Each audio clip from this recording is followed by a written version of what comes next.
students, welcome back to my class. In the series of learning data structures through C, in the previous video we discussed about the algorithm of how to insert the element into the array data structure. We have seen the tracing of the algorithm with an example. Well, in today's video, we will discuss the actual program on insertion operation on array data structure. So those who are new to my channel, please subscribe to my channel and click on the bell icon so that you can get the notification of all the new videos. Watch the video till the end, do not skip the video. And if you like the video, please click on the like button and share the video to all your friends. So here we go with the half portion of the program. So let us understand the first portion of the program, which is going to accept the limit of the array, the elements into the array, the new element to be inserted, and the position where that new element has to be inserted. So we have the array by name M, and we have the variables I, N, ELE and P, supporting variables. I for loop, N to accept the limit, ELE the new element, and P is for position.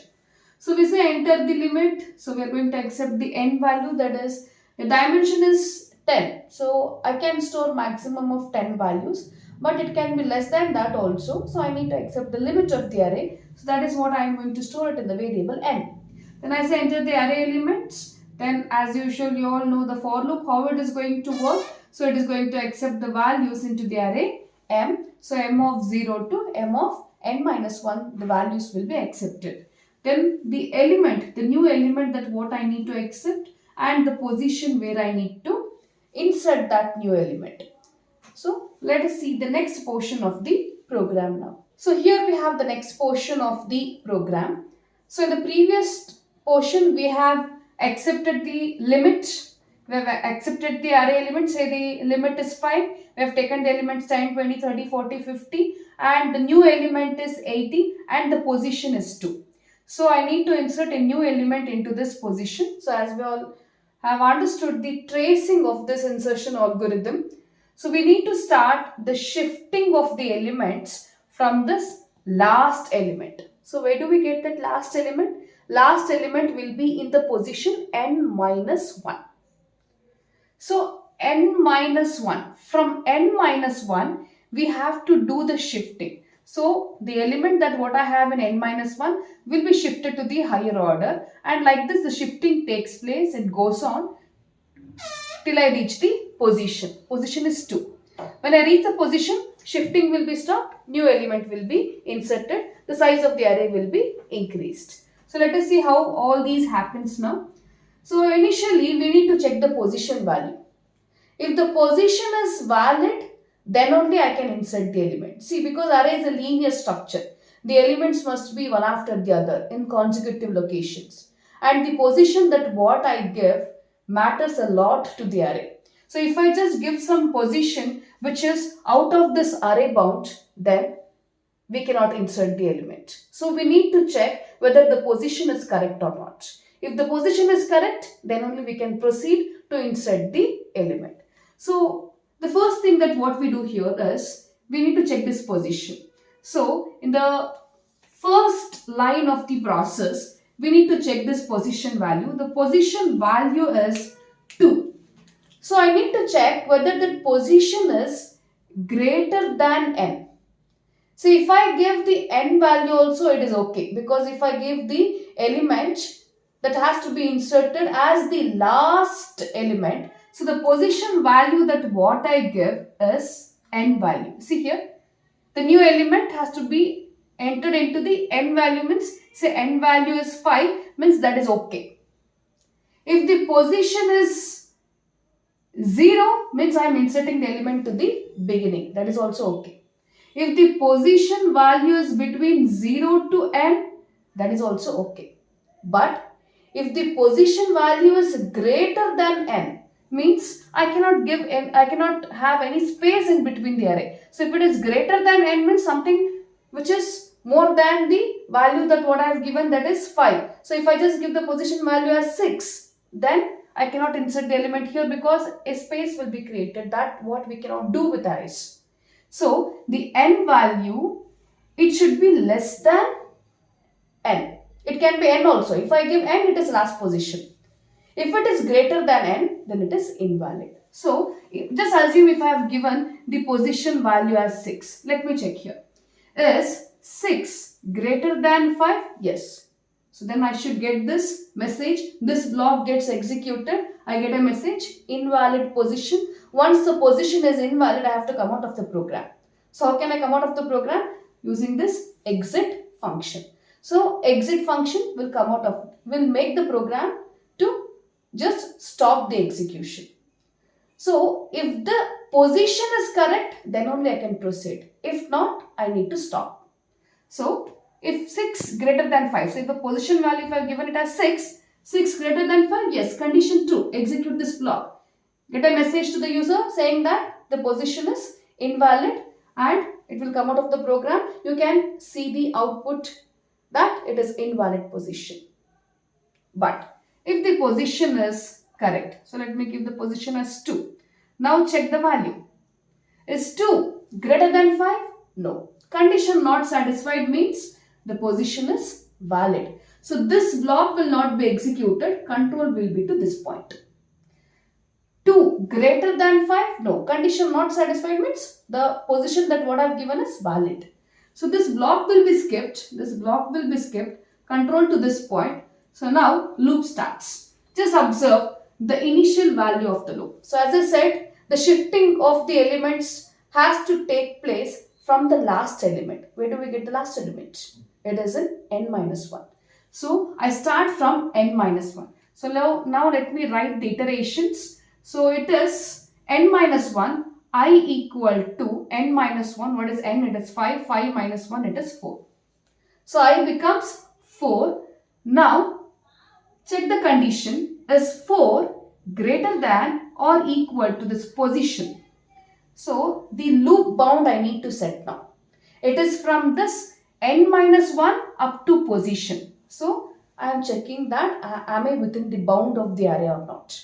So 4 greater than or equal to 2? Yes. Condition satisfied. Just observe here. Based on the evaluation of this condition, I have no open brace and closed brace. So there is no compound statement. In the sense, based on the evaluation of the condition, only this immediate statement gets executed.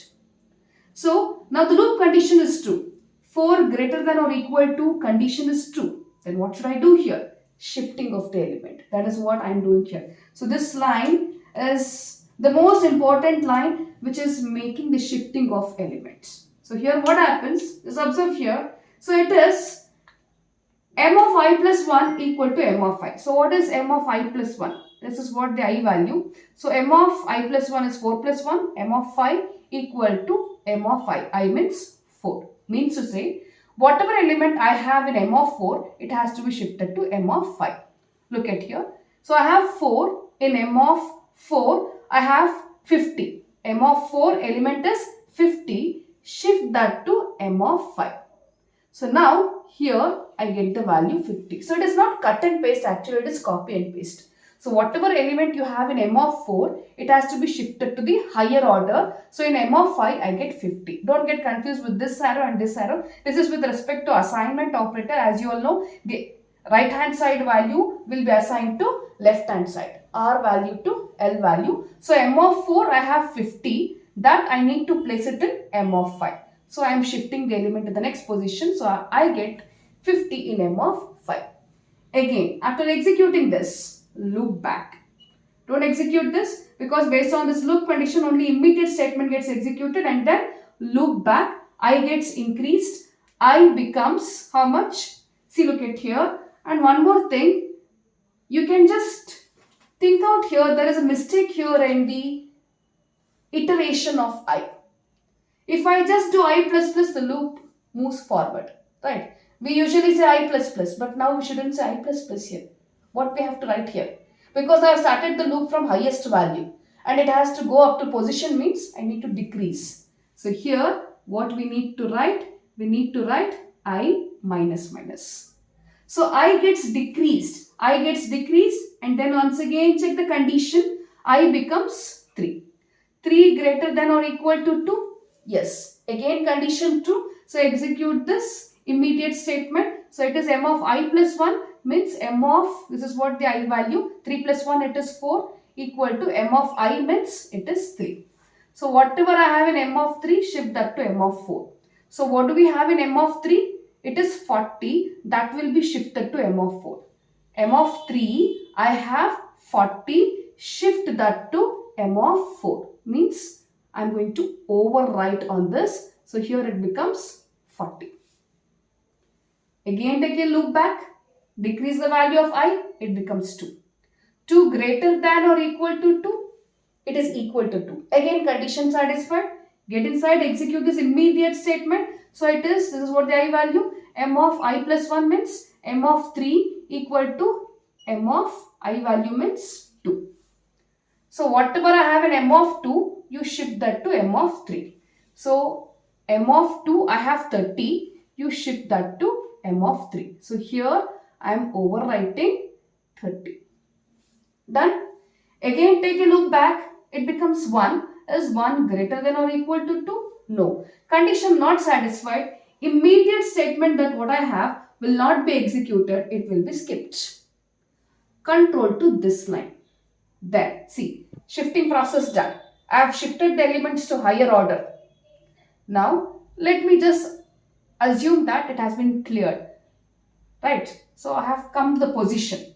If not, you can just keep that value also. The new value that what we are going to write will be overwritten. So loop terminated, immediate statement of shifting the elements gets skipped. Now the control to this point, the new element that what I have accepted has to be stored in that particular position.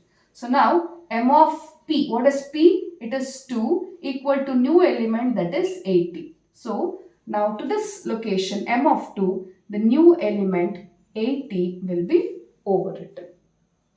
Then continued with that, I need to increase the size of n equal to n plus 1, so it becomes 6.